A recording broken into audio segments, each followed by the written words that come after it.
Hey, welcome again to another episode of Vaishnav commenting on Shin Megami Tensei Apocalypse.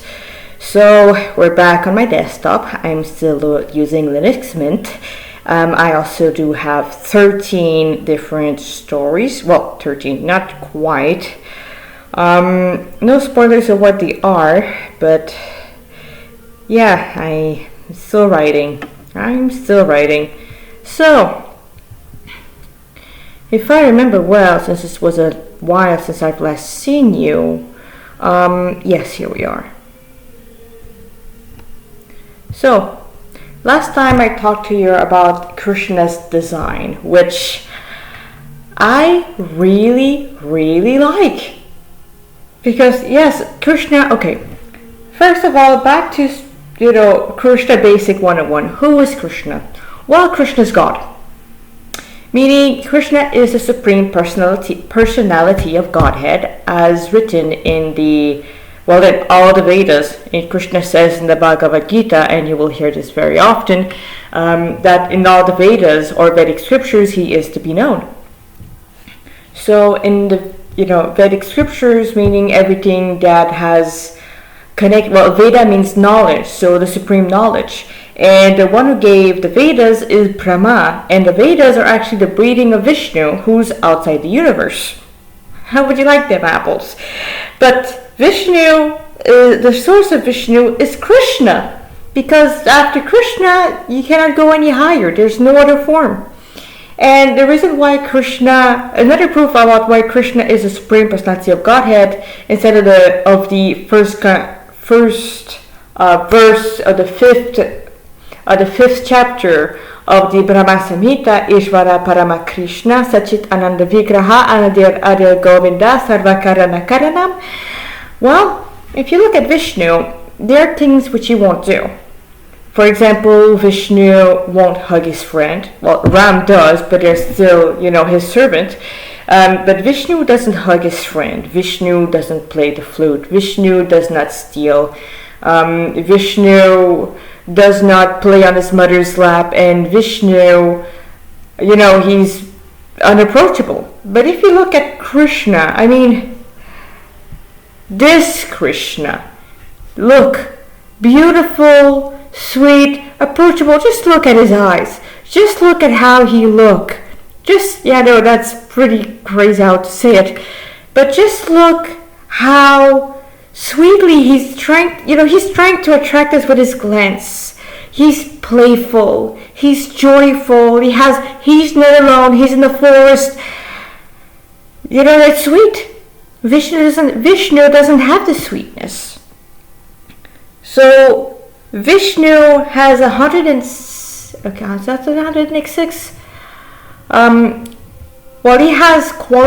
He has many qualities, but not four, which is the sweetness of the flute playing, the sweetness of the rasa, the sweetness of, he has plenty sweetness. So, yeah. So once again, kudos for all I could brag about. Kudos for the men who made the Shin Megami Tensei Apocalypse.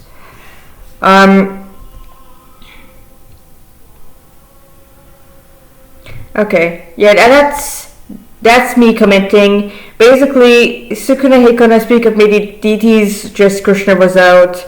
Nanashi is not even human anymore, so how did he open the ark? So basically the story, if you start to scratch the surface, doesn't really make any sense. But hey, Krishna is there, so it's perfect.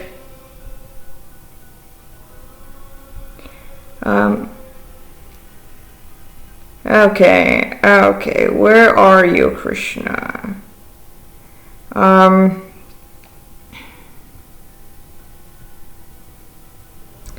So I think we were there.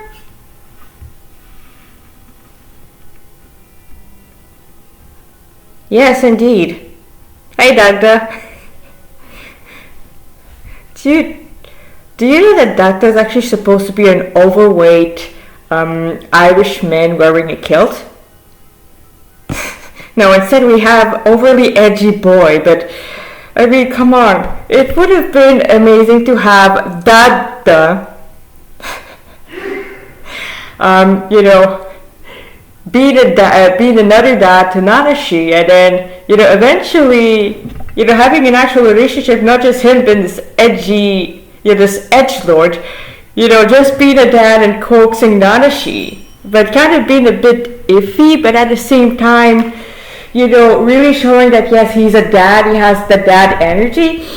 Now instead we're having a too easy decision. So just imagine at the point in which you either follow Dagda or you follow the humans, you have a feeling of, what should I do? But no, instead he made it too easy because it's for teens, and teens are not supposed to have those deep, deep thought, eh? Nope, it's all about party, it's all about being easy, it's just like kids, no effort.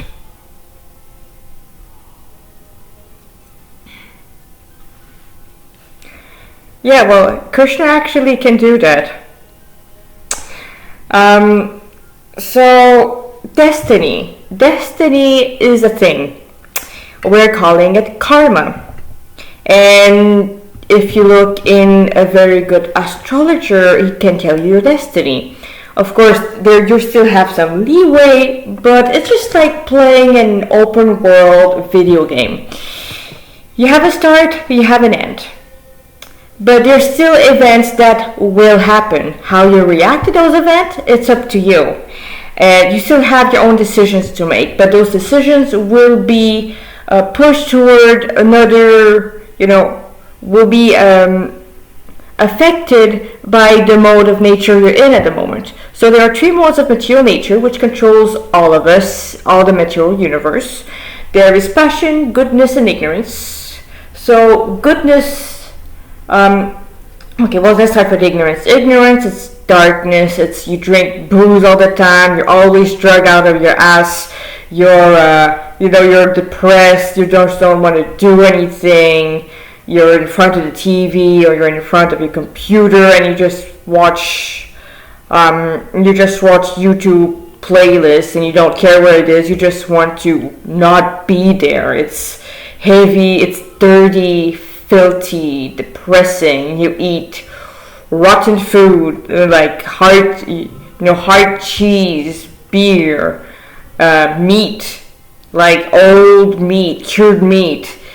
That's just the mode of ignorance because you don't know anything. You're just living a life like an animal. The mode of passion is a bit better. Now we have the wet wood, dry wood. Now we have the smoke. So the mode of passion, you do things, you go for it, you're into the emotion, the moment of the future, you're into building, making, striving, expanding. It's, you're running after money, you're running after pleasure, you know your goal, but you don't know the supreme goal. It's less animalistic. Well, there's also spicy food, hot things, roller coasters, you're into sports, you're into action. And it's better. I mean, it's definitely better. But, and you're also a warrior, you're a fighter, you fight for people's rights, you fight for justice, you fight for yourself, for your family, for your country. But you just still don't know, but you're also very, very anxious. Because of all of that, there's action coming, and And then there's the mode of goodness, which is going out in the forest for a walk. It's going at the beach. You're calm, you're quiet. It's meditation. It's a nice stream. You know at least that you're not this body. You're inclined towards spirituality. You're inclined toward sattvic food like fruit and vegetables. You're into vegetarian or veganism. You love animals. You're a kind person, nice and sweet. Basically a saint. That's the mode of goodness. So those controls us. So if you cultivate the mode of ignorance, life will pass and you won't see it because you'll always be in a daze. mode of passion, you won't see it coming. Your life will pass too quickly because you're always running. And the mode of goodness, then you get to ask the question. I'm gonna quote Mega Man Zero about that one, but why are you fighting for?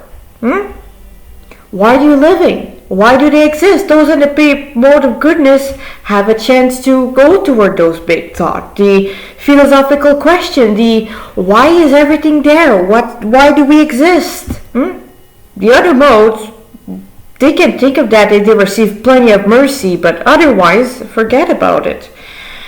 But above the modes, there is pure goodness, which is not about yourself. It's what we call it pure goodness. But it has nothing to do with material goodness. It's our actual nature of being, you serve the Lord. It's our nature, because we're always serving someone. But you know what? I'm just gonna do a little something because I tend to talk with my hands a lot. I hope I won't blow my computer. Jeez! Hey, and here is Srila Prabhupada or Founder Acharya. This is an actual painting of one of I don't know who painted it. Also, it has been photoshopped because right there's supposed to be a microphone.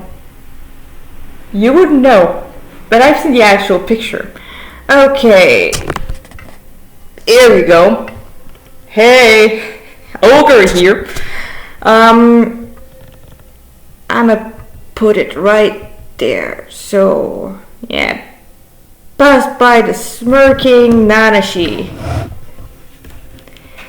It's maybe a bit too far.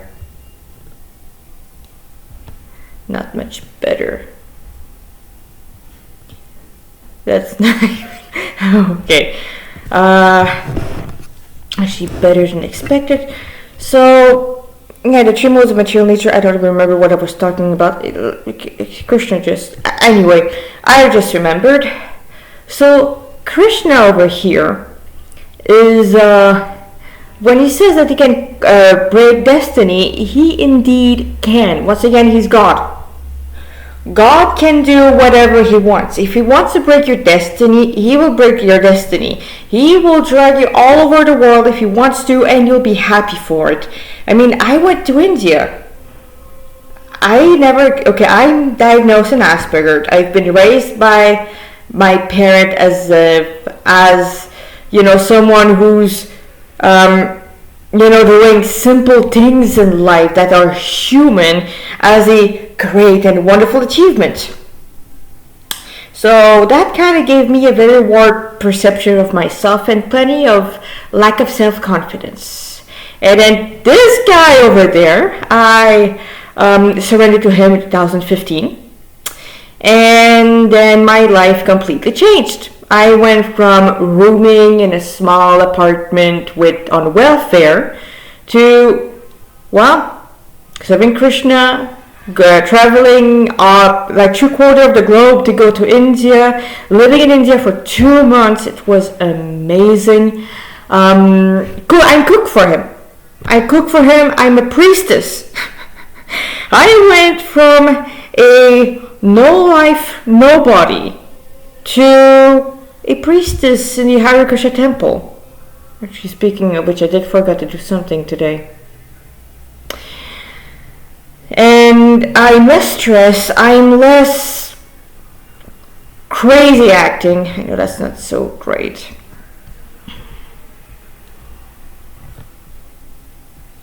No, that's not gonna work.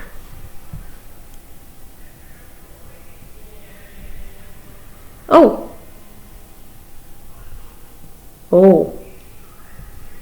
Okay, I'm just figuring things out right now. My apologies. Hey, here you go. Now, that's better. So yeah, my life changed. Anyway. Krishna can break the cycle of reincarnation. which is why we call him Mukunda. Mukunda means he will give moksha, but Mukunda also means he has a beautiful smile. Yeah, Mukunda.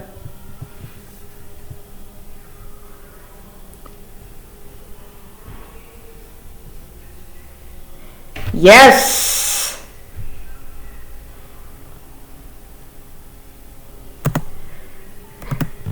Oh, wait.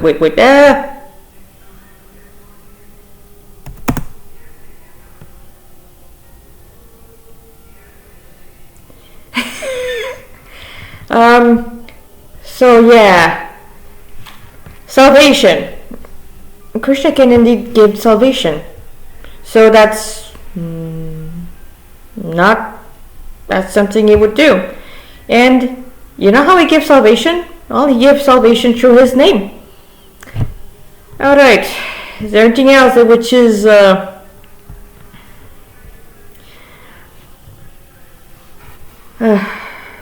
okay, so demons, more demons, Chinese, Japanese demons who don't really know anything. Poor guy. Tengu, Kopa Tengu, weird Tengu.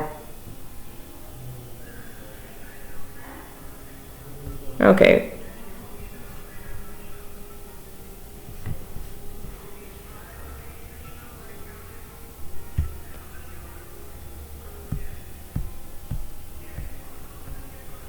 Okay, here we go. So, what Krishna says here is 100% true. He's not the enemy, and if you not just believe in him, but worship him with love and devotion, then he'll grant you much more than just salvation. So in Vaishnav culture, we know that Krishna is not just God. He's not just a supreme personality of Godhead. Yeah, he's that, but he's so much more. He is your best friend. He is, you can have God as a best friend. You don't see him as God, he's just your Krishna. He's your best friend. Every morning you wake up, you bathe as fast as possible, your mom prepares your lunch, and you're like, Mom, come on faster, and then after that you run out, and then you wait for your best friend to wake up, your best friend being Krishna. Yeah, and there's a material world where we are right now. It's a terrible place filled with birth, death, old age, and disease. And yes, birth is not fun for anyone. I don't know any species in which they think giving birth is pleasurable. No, really. I know there's a type of sea slug, it's not a sea slug. I think it's a lamprey. Basically, when they mate and when they give birth, they die. Because they don't have any way to expel the eggs. They have to rip themselves apart to release the eggs, and thus they die. And how about the kiwi bird? The egg of the kiwi bird, compared to the kiwi,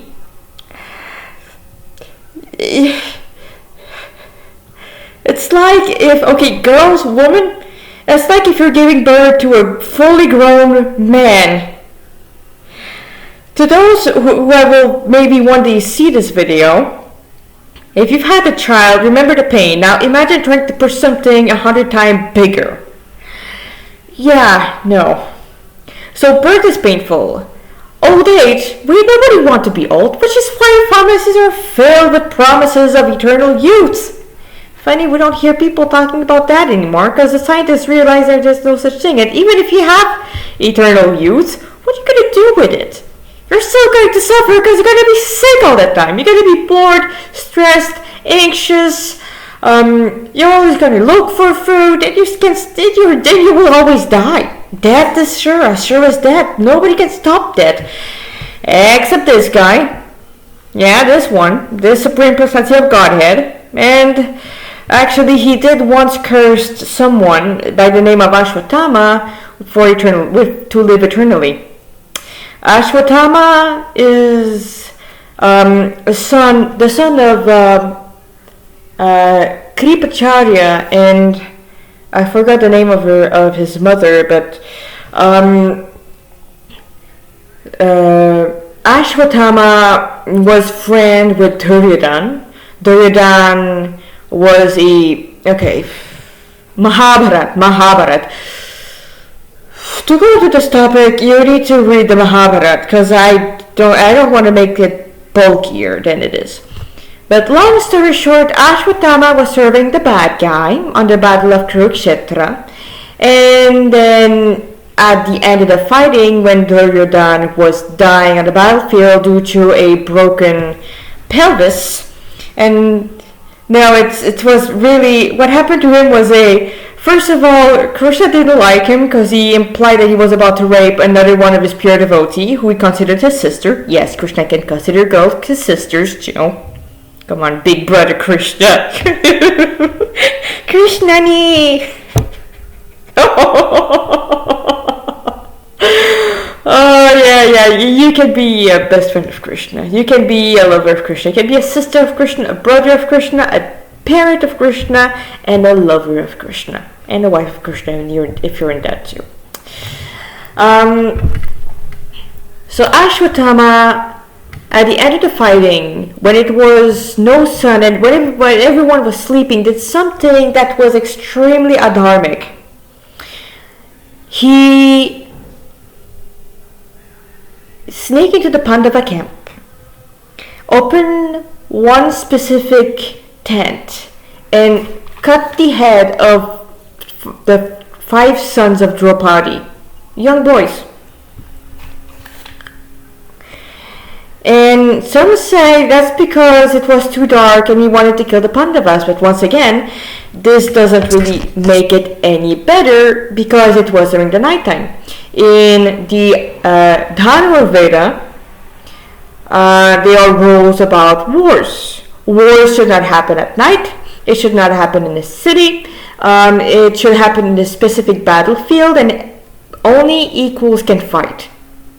And no one can interfere with another one except if, a stray shot happen. But no kill steal. Wars used to be an art, not just a slaughter fest we have right now. And it's not because, that's because people are all barbarian right now. There's no real warriors. And those who are warriors, they play sport. Yeah, society's crumbling apart, let's be honest.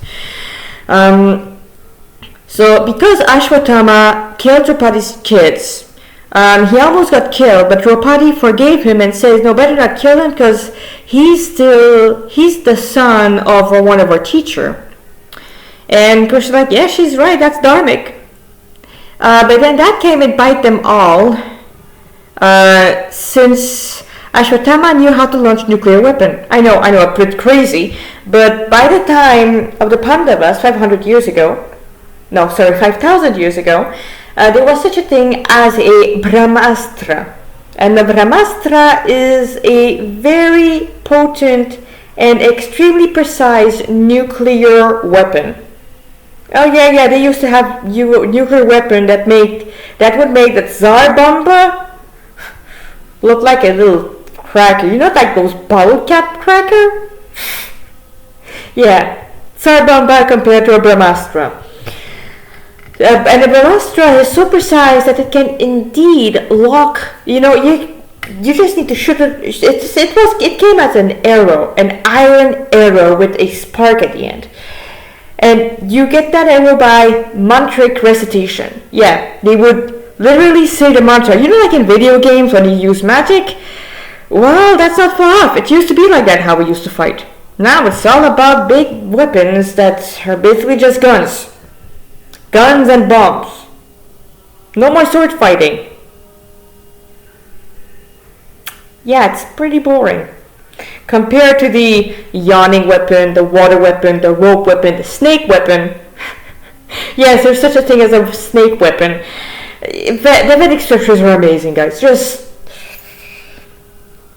It's fantasy that's actually reality. It's crazy. It makes you realize how boring the age is right now. It's boring. So there's a mantra to release the Brahmastra. There's also the mantra to retract the Brahmastra. Ashwatthama only knew how to launch the Brahmastra, but not how to retrieve it. Arjuna knew both. Also, when you have a Brahmastra, you have to make the promise that you're not going to use it against someone who is weaker than you. It's really the last resort. Like, there's another Brahmastra coming, so you have to launch your own. So, with that in mind,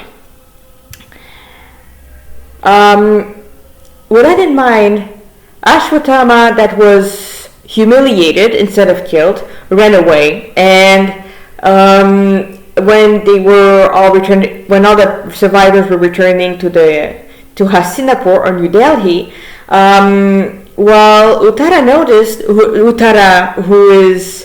she's the daughter-in-law of Arjuna, the wife of Abhimanyu, Arjuna and Subhadra's son, and in her womb was the last descendant of the Pandavas, King Parikshita. Please, don't make fun of that.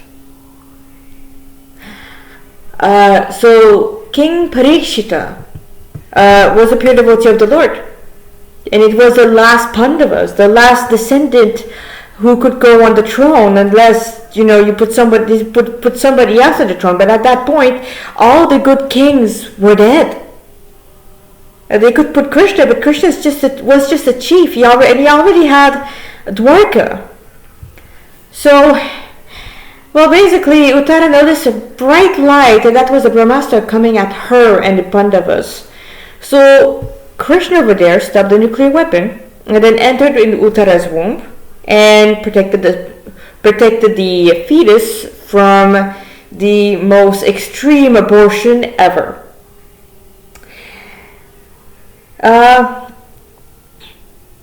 So I have no idea how I wanted to stop it, guys. I just talk. If you have like nothing to do, I guess this can be like a very annoying SMR if you're into those things. Anyway, so yeah, if Azahi, Krishna's not really helping himself, but if Krishna would have wanted, Azahi, Krishna Kripa, Nanashi, everyone would have just fallen in love with him, because by nature we love God. That's our nature. And this is salvation. And yes, you want to see salvation? There we go. You got salvage, guys.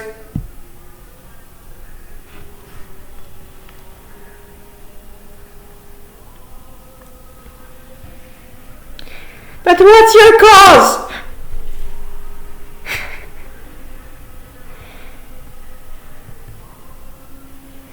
Yeah. Be all mysterious. Also, this looks painful.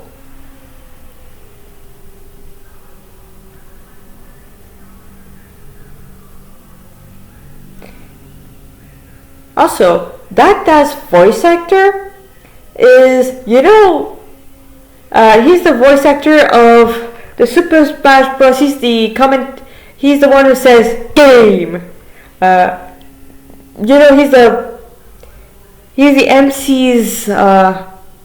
Anyway, so Zahi realized that she should have really thought better about it, and we decided to be kind about it.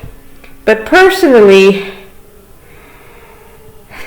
after all she did to Nanashi about how she dragged him everywhere, personally, I would just, like I've written my fanfiction identity quest, I would have made Nanashi just turn back in frustration and go away, pause, come back, grab her, pull her out and say, okay, cry later.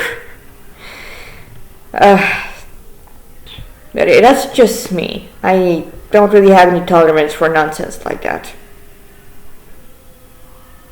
How are we supposed to beat them there? They just teleported. So how long have I been recording?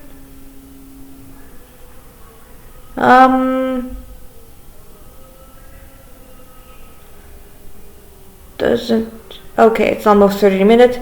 I believe this will be all for now.